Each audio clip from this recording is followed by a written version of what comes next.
सिर्फ मैं उपासना शर्मा हूँ। मेरा यहाँ पे आने का मकसद सिर्फ ये है कि मैं ह्यूमैनिटी के लिए यहाँ खड़ी हूँ, इंसानियत के लिए यहाँ हूँ, इसलिए यहाँ हूँ।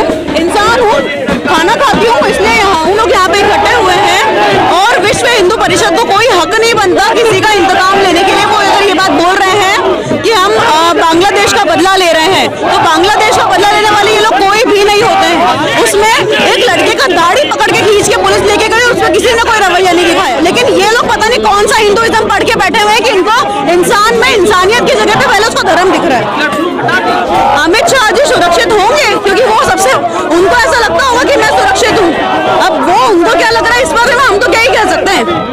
सुरक्षा आपको हर जगह मिलेगी इंडिया में। इस तरह से त्रिपुरा के अंदर हिंदू मुसलमान को लेकर के यार विश्व हिंदू परिषद के लोग मस्जिदों में तोड़फोड़ कर रहे हैं, मुसलमानों की इबादतगाहों को तोड़ने की कोशिश कर रहे हैं। वहाँ आप 2020 का लॉकडाउन देखेंगे, अपनी कमियों को छुपाने के लिए कैसे उन्होंने तबलीगी जमात का ढकोसला खड़ा करा था, वो हमारे सामने अब साफ हो चुका है। इसी तरह से आने वाले समय में भी ये ढकोसला भी हमारे सामने खुल जाएगा। जो भी दुर्घटना हुई है सत्ता द्वारा करी गई है, सिर्फ अपने निजी हितों के लिए कराई गई है, जो कि आवाम के हित में है ही नहीं। अधिकारों के लिए किसी चीज के खिलाफ आवाज उठाते तो उसका दमन करने के लिए पुलिस प्रशासन का इस्तेमाल करा जाता है, उसका दमन करने के लिए UAPA, NSA इन के कानूनों का इस्तेमाल करा जाता है।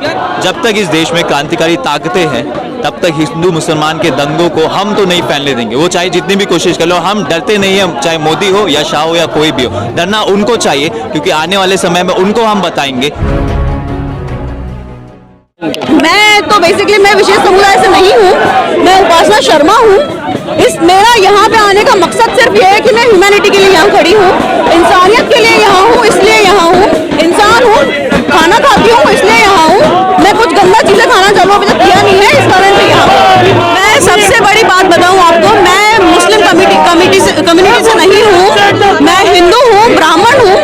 यहाँ आने की वजह यह है सिर्फ और सिर्फ कि मैं एक ह्यूमैनिटी के साथ खड़ा होना चाहती हूँ।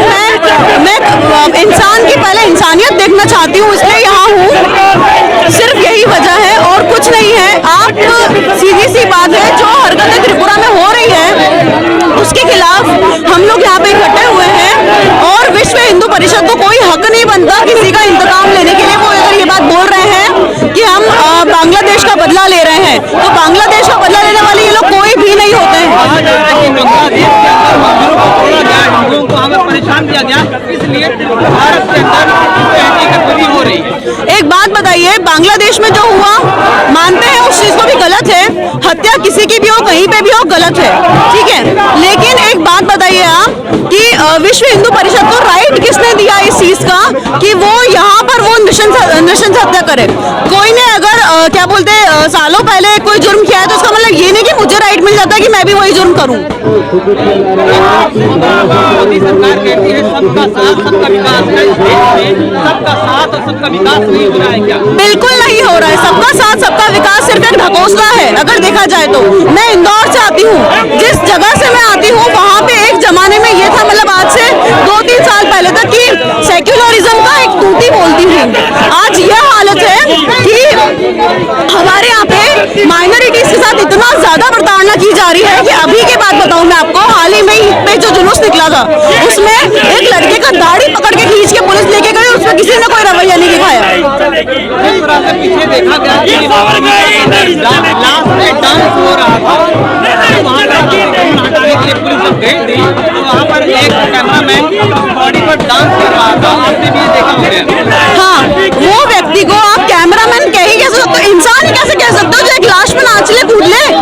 शर्म आनी चाहिए, एक लाश के ऊपर आप कूद रहे हो। एक बात बताइए, अगर वो हिंदू भी है, वो हिंदू ही था अगर देखा जाए, हमारे में कहा जाता है कि मरने के बाद व्यक्ति भगवान के समान हो जाता है और उसमें किसी का धर्म जात पात नहीं देखी जाती। मरा हुआ व्यक्ति है ना भगवान समान माना जाता है अकॉर्डिंग टू हिंदुइज्म, सनातन धर्म ये कहता है। लेकिन ये लोग पता नहीं कौन सा हिंदुइज्म पढ़ के बैठे हुए हैं कि इनको इंसान में इंसानियत की जगह पे पहले उसको धर्म दिख रहा है। क्या लोगों में इतनी नफरत पैदा हो चुकी है कि अब इसको कम करना मुश्किल हो गया है क्या? नफरत को मिटाना तो हमको पड़ेगा ही, कैसे भी मिटाएं, सीधी सी बात है। हम लोग या ना तो कोई क्या बोलते हैं हिंसा का प्रयोग कर रहे हैं, हम लोग तो पीसफुली प्रोटेस्ट कर रहे हैं। और नफरत एक ना एक दिन तो अंत होती है। जब रावण नहीं बचा, जब बड़े बड़े लोग नहीं बचे, तो ये लोग हैं कौन? अभी होम मिनिस्टर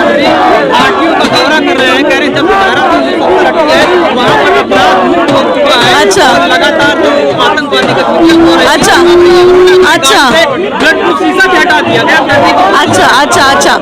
तो मुझे एक बात बताइए कि अभी जो कुछ दिन पहले मिलिटेंट्स मारे गए और उसके बाद में जो कुछ हर आए दिन का ये कश्मीर की तो ये हालत है कि हर आए दिन अपने को ये बात सुनने में आती है कि आज यहाँ पे आतंकवादियों को घेरा गया, आज यहाँ पे आतंकवादियों का एनकाउंटर हुआ गया। वो लोग कौन है फिर? या तो ये बता दीजिए कि वो लोग आतंकवादी नहीं है, या फिर ये बता दीजिए कि आतंकवाद अभी चल रहा है वहाँ पे।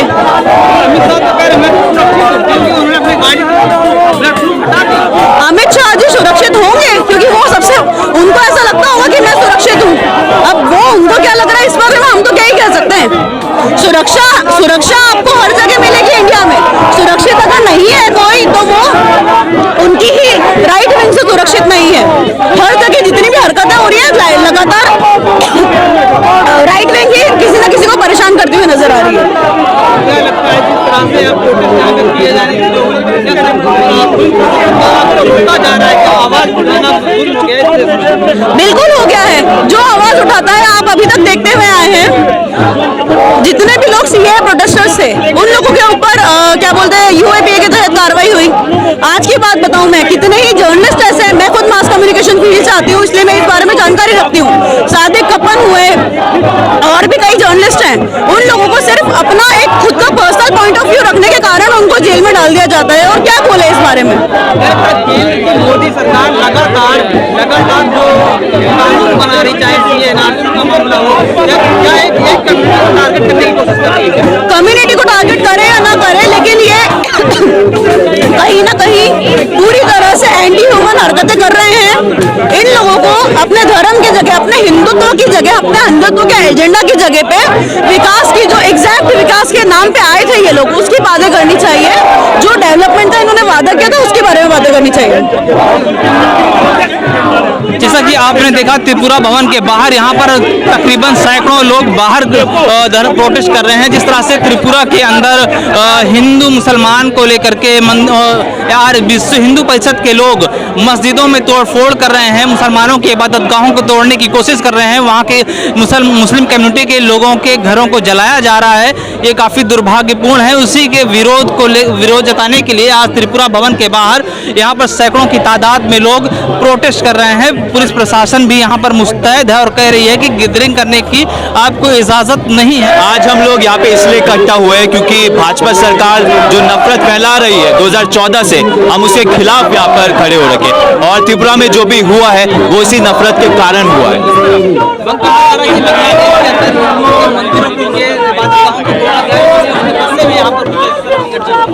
देखिए, जो भी दुर्घटना त्रिपुरा में हुई है वो सत्ता के द्वारा ही करी गई है। आने वाले समय में अभी चुनाव है, वो चाहते हैं कि वो वोटर्स को पोलराइज करे, ये उनके ही द्वारा रचा गया है। देश के अंदर 4-5 प्रदेशों में चुनाव होने हैं, देश के अंदर चुनाव होने हैं, और क्या लगता है चुनाव तो त्रिपुरा में इस तरह की घटनाएं हो रही ताकि सरकार के तरीके कराए जा सके? जी बिल्कुल सही बात है। आप 2020 का लॉकडाउन देखेंगे, अपनी कमियों को छुपाने के लिए कैसे उन्होंने तबलीगी जमात का ढकोसला खड़ा करा था, वो हमारे सामने अब साफ हो चुका है। इसी तरह से आने वाले समय में भी ये ढकोसला भी हमारे सामने खुल जाएगा कि कैसे ये झूठ फैला रहे हैं और सच को छिपा रहे हैं। ये जो भी दुर्घटना हुई है ये सत्ता द्वारा करी गई है, सिर्फ अपने निजी हितों के लिए कराई गई है, जो कि आवाम के हित में है ही नहीं, और हम इसके बिल्कुल खिलाफ है, इसलिए आज हम यहाँ पे खड़े हैं। प्रधानमंत्री मोदी तो कहते हैं सबका साथ सबका विकास, क्या ये सबका साथ? देखिए, प्रधानमंत्री का जो ये नारा है ये सिर्फ और सिर्फ पूंजीपतियों के लिए है कि उनका साथ चाहिए और उन्हीं का विकास वो करते हैं। गरीब लोगों का अभी तक ना ही वो साथ है ना ही उनका विकास हुआ है, ये सच्चाई है।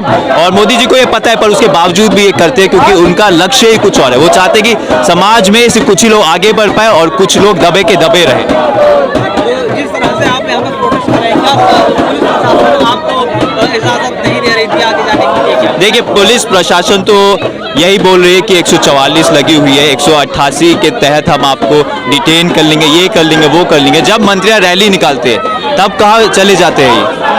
तो ये तो साफ साफ दिख रहा है कि अगर लोग आवाज़ उठाते अपने अधिकारों के लिए, किसी चीज़ के खिलाफ आवाज़ उठाते, तो उसका दमन करने के लिए पुलिस प्रशासन का इस्तेमाल करा जाता है। उसका दमन करने के लिए यूएपीए, एनएसए, इन तरह के कानूनों का इस्तेमाल करा जाता है। क्या देश में जिस तरह से जब दूसरे ढंग से मोदी सरकार आई है, तमाम ऐसे कानून बनाए बनाया गया जिसमें एक ही कम्युनिटी के लोग को टारगेट किया गया, चाहे CAR का मामला हो, चाहे कश्मीर के अंदर धारा 370 हटाने का मामला हो, इस तरह से क्या एक कम्युनिटी को टारगेट करने की कोशिश नहीं की। देखिए सच्चाई तो ये है, चाहे हिंदू हो या मुसलमान हो या सिख हो या क्रिश्चियन हो, जो गरीब वर्ग के लोग हैं उनके, मोदी जी ने तो उन्होंने के लिए कुछ करा ही नहीं है। हिंदू मुसलमान का तो सिर्फ वो ढकोसला खड़ा करते लोगों को बांटने के लिए, कि जो असल मुद्दे उन पे बात ही ना हो।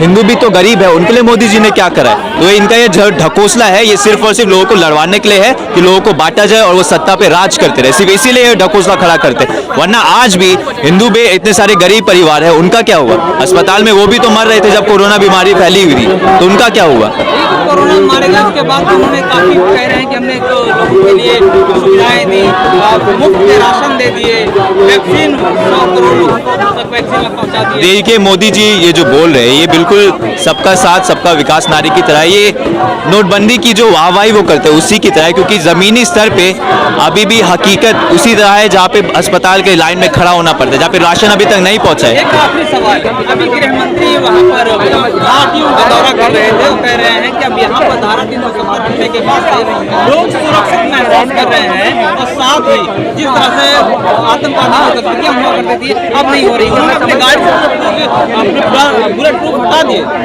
देखिए ये सरासर झूठ है और शाह जी को भी ये पता है, पर वो जानबूझ के सच्चाई नहीं बताते, क्योंकि सत्ता पे कैसे राज करेंगे? अगर सच्चाई रख दी जाएगी लोगों के सामने तो उनकी सत्ता गिर जाएगी ना। ये तो जब भी झूठ फैलाते कि वो सत्ता पे राज कर पाए, इसलिए झूठ फैलाते हैं, मतलब सच्चाई जमीनी स्तर पे जाके उनको पता है क्या है। डर है आप लोगों को कहीं फिर से हिंदू मुसलमान को लेकर राइट होता है, क्योंकि कई प्रदेशों में चुनाव होने। देखिए जब तक इस देश में क्रांतिकारी ताकतें हैं तब तक हिंदू मुसलमान के दंगों को हम तो नहीं फैलने देंगे, वो चाहे जितनी भी कोशिश कर लो। हम डरते नहीं हैं, चाहे मोदी हो या शाह हो या कोई भी हो, डरना उनको चाहिए, क्योंकि आने वाले समय में उनको हम बताएंगे कि कैसे आप लोगों ने लोगों का दमन करा था, उनको हम सत्ता से बाहर निकालेंगे। देखा जाए तमाम विपक्षी पार्टियां भी आवाज बुलंद नहीं कर रही है, त्रिपुरा में जो घटना हो रही है इसके खिलाफ तमाम राजनीतिक पार्टी जो विपक्ष में बैठी हैं वो शांत। देखिए जो राजनीतिक पार्टियां हैं उन्होंने भी पहले कुछ खास काम करा नहीं था, वो एक ही थाली के चट्टे बट्टे हैं। असल काम जो है वो हम लोग करते हैं, जो जमीनी स्तर पे लोग करते हैं, जिनको सच्चाई पता है। कांग्रेस ने भी बहुत बुरी चीज है। में देखा जाए तो क्या विपक्ष का रोल आप लोग अदा कर रहे हो? सड़कों पर बैठे किसान अदा कर रहे हैं, ये पॉलिटिकल पार्टीज के लोग नहीं कर रहे हैं? हम ही अदा करें, हम तो आज़ादी के समय से अदा करते हुए आए। हम तो शिक्षा के लिए भी लड़ते हैं, हम और सारे मुद्दों के लिए भी लड़ते हैं। अपोजिशन और जो पार्टी रूल करिए वो तो एक ही थाली के चट्टे बट्टे, एक बातें इधर कहेंगे उधर कहेंगे, पर एक ही थाली के चट्टे बट्टे।